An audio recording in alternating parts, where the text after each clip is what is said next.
Each week, the Bible as Literature podcast brings you in-depth discussion of the biblical text in a format short enough for your morning commute, but long enough to be substantive, posing difficult questions meant to keep you engaged. If you value this work, please consider donating as little as 25 cents per episode. That's just $1 per month. To learn more, please visit patreon.com/Bible. That's patreon.com/Bible. Thank you. Hi, this is Father Marc Boulos with the Bible as Literature podcast.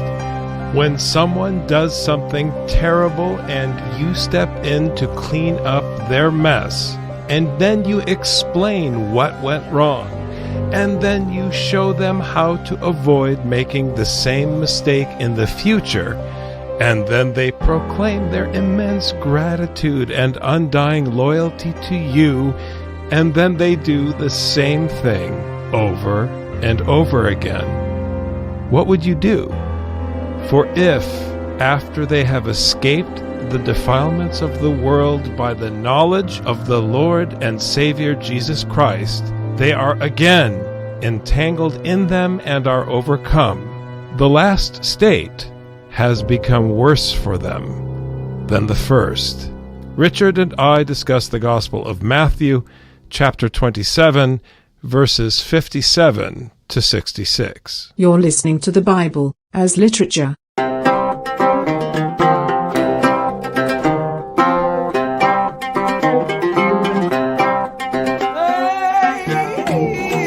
Hi, this is Father Marc Boulos. And this is Dr. Richard Benton. And you are listening to episode 422 of the Bible as Literature podcast.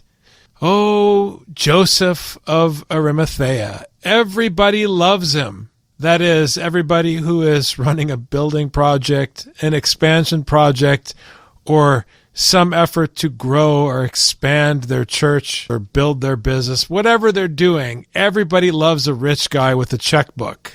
Joseph of Arimathea appears only 4 times. This is his first appearance, and he's introduced as a rich man.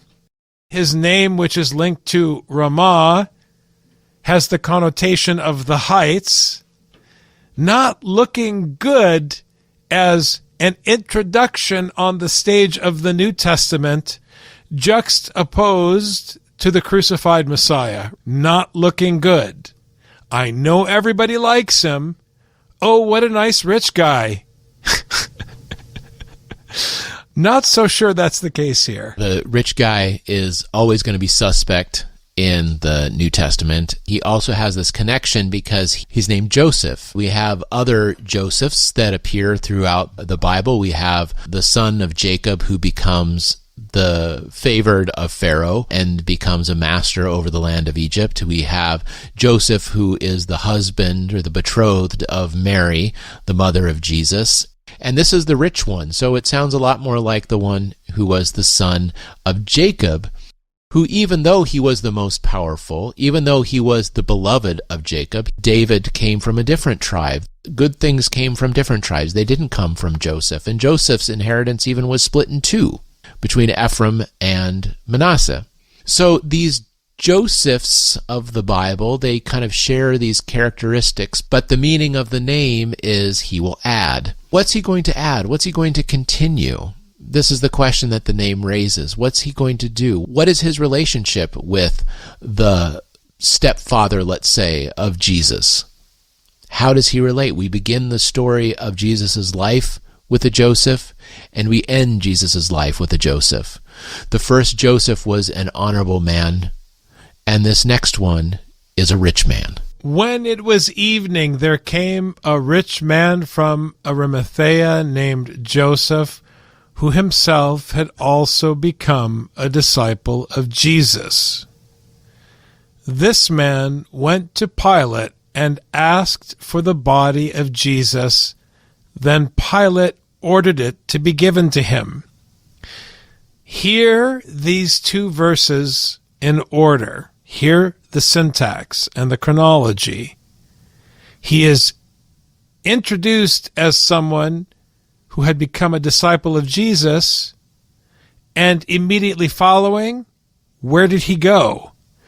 to Pilate. Why is that?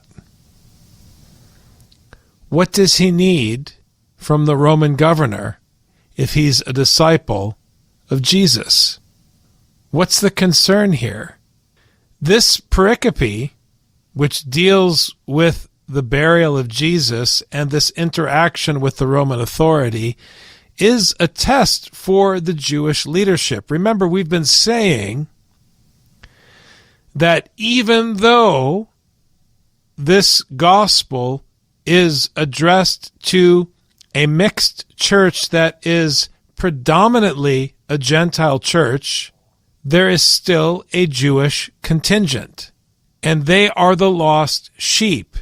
Now, they have consistently throughout the story behaved within the story as though Jesus is the false Messiah, when in fact they are the ones who are the imposters, the false remnant, who are trying to protect something false and fake in a city built by the hand of man. It is not the city whose name is the Lord is there. They're defending something built in stone. And the Matthean Jesus is coming to rescue these lost sheep.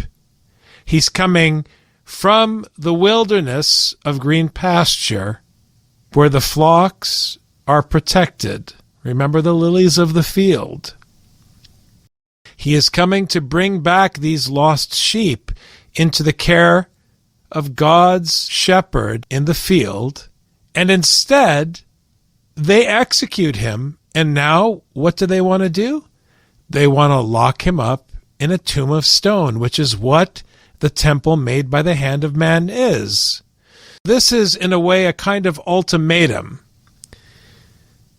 This is a moment of truth. Going to the Roman authority to ask for the body of Jesus so you can bring it down and lock it up is a final test. Either you are going to submit to the teaching of God, or you're going to try to lock up Jesus, lock up his teaching, and once again try to control it and be its custodian for your own glory at the expense of everyone else. And you love Joseph of Arimathea because rich people are fantastic for this kind of project. They love giving you a big check, and you love taking the money so that you can do whatever it takes to go against what God desires, which always undermines your building project. The building project is something that always becomes the focus. Once we have the building done and once the building is set, then we can start following the gospel.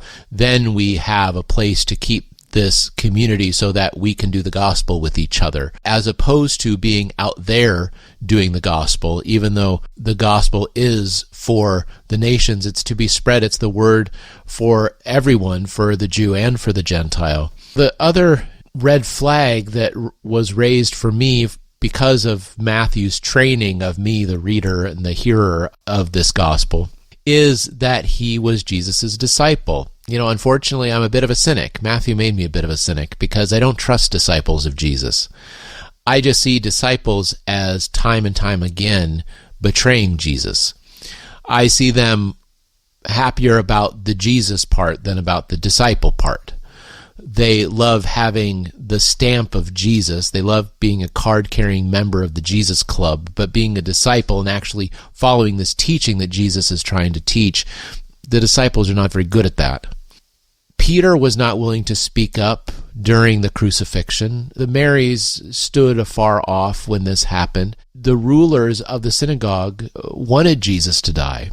Where was Joseph? Why did Joseph only appear once Jesus was dead? If Joseph was a disciple of Jesus, how come we never heard of him before the death? Why is he just appearing now? Was he sitting at the feet of Jesus? Matthew never mentioned him. None of the other gospel accounts mention him except at the time of the crucifixion. That's why he appears 4 times. He appears 4 times because he's in each one of the gospel crucifixion scenes, because he's there to collect the body. But collecting the body, why is he not there collecting the teaching? Why is he not there requesting the living body of Jesus? Why is he not protesting the kangaroo court that put him up on the cross? If he's got money, he has influence. But rich people use their influence to save themselves, not to save others. The disciple wants to hold on to the teaching and put it into a brick box that we call a church, rather than reading it to the Gentiles, and as you said, Father, out on the land with the flock. How does Joseph follow that shepherd? He wants to hold the shepherd in his back pocket. He wants to keep the shepherd with him. He wants to be able to control the shepherd, because if he controls the shepherd, he doesn't have to worry about which way he's going to have to turn. He gets to decide. Pilate seemed to go along with this. Pilate's work was done. Jesus was dead. And Joseph lost the opportunity to do his work, which was to intervene on behalf of Jesus, even at the risk of his own life. So Joseph, I don't think we can trust him as much as we feel like we want to, because it feels like he did something nice to Jesus. But I don't know, because Joseph was not there when Jesus needed him. Jesus is dead now. God is going to take care of him now, not Joseph. Joseph took the body of Jesus and wrapped it in a clean linen cloth and laid it in his own new tomb, which he had hewn out in the rock, and he rolled a large stone against the entrance of the tomb and went away. Is he a student of Jesus? Did he not hear the people asking Jesus to come down from the cross? Why is he taking Jesus down from the cross? This will be emphasized more forcefully in Marc. Joseph of Arimathea is presented in Marc not as a rich man, but as a member of the council that conspired against Jesus. Remember what we said about Mary Magdalene functioning differently in each gospel. Joseph functions differently in each gospel. Here he is presented specifically as a rich man who takes the body of Jesus down. He doesn't ask if Jesus is dead, but he's presented as a student of Jesus, a rich man. He has that name, Arimathea, and he treats Pilate as the reference. And this mentality, which views the city as one's reference and not the gospel, persists in the bringing down of the body and the placing of the body in a tomb hewn out of rock, and then the sealing of the body. Why is he trying to lock Jesus up? Why? What does he want to do with this body of Jesus? Why is it so important for him to have this body? Why does he want to put him in his own tomb? I went on vacation to New Orleans recently, and they have a different burial practice there. They have family tombs.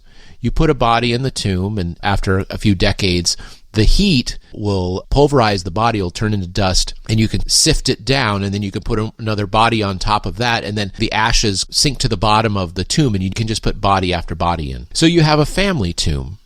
Joseph has his own tomb. But you didn't use a tomb for just one person. You used a tomb for a family, for a clan. Perhaps Matthew is pointing to the idea that Joseph wants to claim Jesus as one of his. He doesn't want to belong to Jesus, but he wants to lay claim to Jesus. He wants to call himself a disciple. He wants to be the one who finds the burial place for Jesus. He wants to be the one who can put him not in just a tomb that he built, but his own tomb that he built. Jesus is going to be an Arimathean now, because he's buried with Joseph and Joseph's line, the Jacob line that ends up going nowhere into Ephraim, that eventually gets taken away during the Assyrian invasion. I'm talking about the Old Testament Joseph now. This is how this Joseph functions. He wants Jesus to be part of his genealogy. And you and I, Father, we talk all the time about the genealogy of humanity in Genesis 4 and Genesis 5 and how this all plays out. But this genealogy, the Toledot, he joins Jesus to his Toledot as opposed to the other way around. As opposed to becoming a slave in the household of Jesus, he wants Jesus to be in his household. And Mary Magdalene was there, and the other Mary sitting opposite the grave. So we have now the second mention of Mary and the other Mary. And here I would only call to mind the meaning of the name Magdalene. Bitter tower and the other bitter were there sitting opposite the grave. Changes the way you hear the name of the church in verse 61 that is being addressed by the gospel. And why wouldn't the tower be bitter when its hold is being called into question? The validity and the premise of the tower is on the line. The tomb is another kind of tower. That's the whole point. You want to build a tomb, you want to build a temple, you want to build a fortress, and you want to secure it and make it as secure as you can and put a custodian, a guard. You want to control it. You want to manipulate it. You want to own it. That's what you say at the beginning of the liturgy. You make the claim that it is time for the Lord to act. But who are you to say so? The Lord acts when He wants to act. He keeps His own time. Jesus in Matthew tells us that no one knows the day or the hour. So how is it that we tell the Lord that it's time for the Lord to act? You can't control Jesus. You can't control His teaching. You can't control God. You don't own God. God isn't your identity. Christ is not the identity that you own that sets you apart from other people. He's not the foundation of your institution or your building or your city. He's not a flag that you can put on your tank or your airplane. Remember that buildings give birth to bombs. I saw a picture on the AP Newswire a month ago of the Annunciation Cathedral in the background and a warship in the foreground. I have nothing else to say on the subject. That says it all. And we need to be honest with ourselves and with each other about what men build and about the hope of the gospel as an alternative. God does not make buildings and He does not make bombs. He makes babies. Go back and reread Isaiah. It goes back to what we've been saying over the course of several episodes, Father. They can't look at the ugliness. They want to pretend everything was fine before, and then they want to paper over everything afterwards. Peter didn't want to do anything before. He wanted to just get Jesus' pat on the back, and then when it was go time, he disappeared. Joseph, who was supposedly a disciple, we don't even find out he was a disciple until after Jesus died. Great timing, Joseph. And these women, nobody wants to get up and say the emperor has no clothes. No one wants to get up and say the worship and the cathedral are not compatible. No one wants to say that the worship is causing the very problems that the Torah is offered to fix. No one wants to say that Mary gave birth to a son and buildings give birth to warships. No one wants to say it. They want Joseph of Arimathea to cut a check. They want to build the cathedral. They want to cover the gospel with gold and jewels and leave it sitting there and leave it at that. That's what they want, and the result is war. And you may quote me. Now on the next day, the day after the preparation, the chief priests and the Pharisees gathered together with Pilate and said, "Sir, we remember that when he was still alive, that deceiver said, 'After 3 days I am to rise again.'" This is the scandal. Jesus was teaching up until the point that he died. We emphasize this how many times, Father? And everyone wants to talk about Joseph of Arimathea and how great he was. Where was Joseph when it mattered? Where was Joseph's riches? Where was Joseph's pull with Pilate? Where was he when Jesus was still alive? They knew that Jesus was going to pull a fast one and say he was going to rise again, which they were all worried about, which is what Pilate's wife was already worried about early on. And now they want to deal with it after the fact. He said he was going to rise again. He was a liar. Was he a liar? The only liars I remember are the ones that the leaders of the temple went out to find who would witness falsely against Jesus. Those are the only liars I know. And those were the ones who said, what? That Jesus claimed that he was going to rise again after the dead. It's not this deceiver that said it. It was the false witnesses. Jesus didn't say it. The irony is that the chief priests and Pharisees said, we remember that he said this. He didn't say it. Their false witnesses said that. But then when they wouldn't agree with each other, they had to find a different charge, and that's what they had him crucified for. It's all Keystone Coppery, actually, but it's not a comedy. It ends with the death of Jesus. Therefore, give orders for the grave to be made secure until the third day.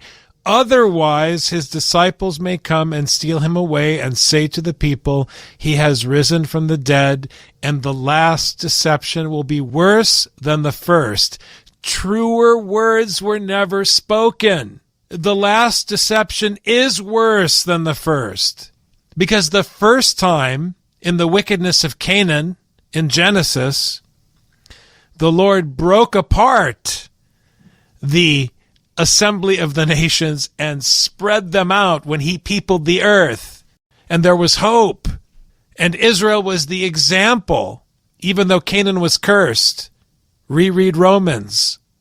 But now the gospel has been preached to the nations, and now the shepherd has come to rescue the lost sheep of Israel. Time is running out. There is no third chance. You will not see him again until he comes at the right hand of power, and you say, blessed is he that comes in the name of the Lord. And it won't be pretty. This is it. It's a worse scandal. It's a much worse scandal the second time around. The fraud of your religion was bad enough the first time, but the new fraud of your religion is much worse this time. Because why would you reject God's teaching twice? Are you kidding me? Are you kidding? You're going to reject it twice on the record in the story? This isn't historical in that sense, as these are characters in the story rejecting it twice, which means that all of the ire that I'm presenting in my explanation of this verse, Richard, is being redirected at you and me and the addressees of the Gospel of Matthew. You can't historicize it and then point at a group of people in history. It applies to the addressees of the story.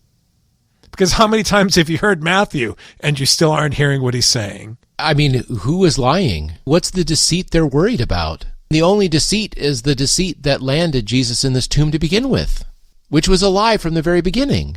The search and the determination for power that the priests and the Pharisees who came together, which actually is a bit surprising to me that the chief priests and the Pharisees would come together, but it shows this conspiracy, and then how they conspired with Pilate, that they would want to keep Jesus and his disciples out. That's the point, right? They want to keep Jesus and his disciples out of the power arrangement that they have. I mean, look, in 63, what do they call Pilate? They don't say Mr. Pilate.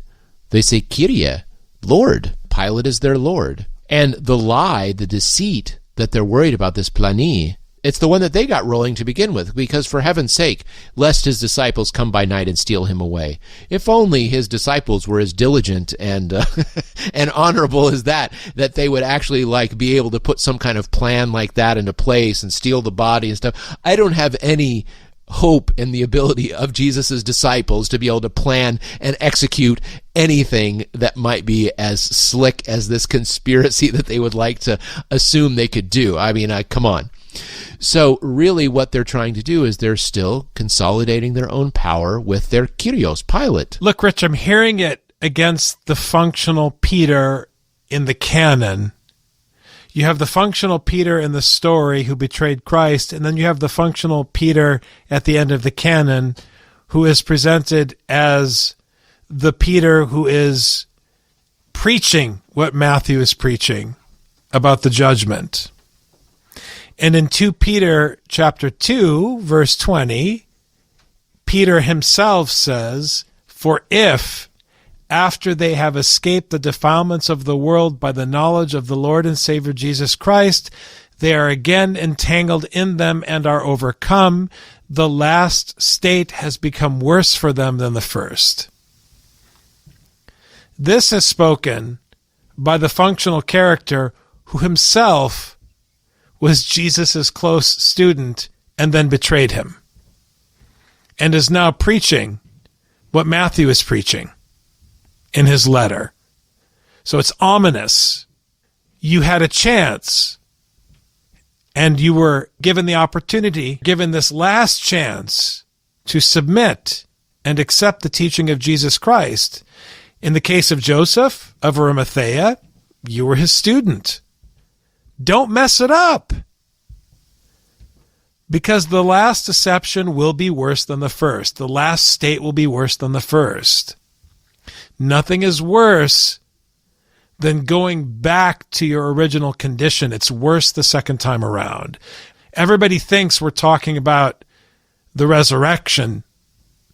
We're talking about the deception of your religion and your religiosity, and you using the law and the prophets as your identity.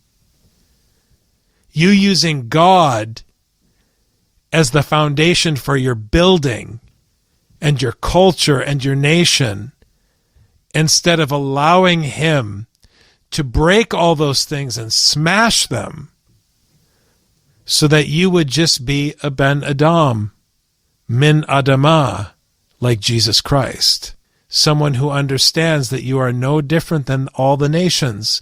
The only differentiator is that God, who is unique and above, God himself, who is the differentiator, imparted to you the special grace of his law, which showed you that you were no different than anyone else.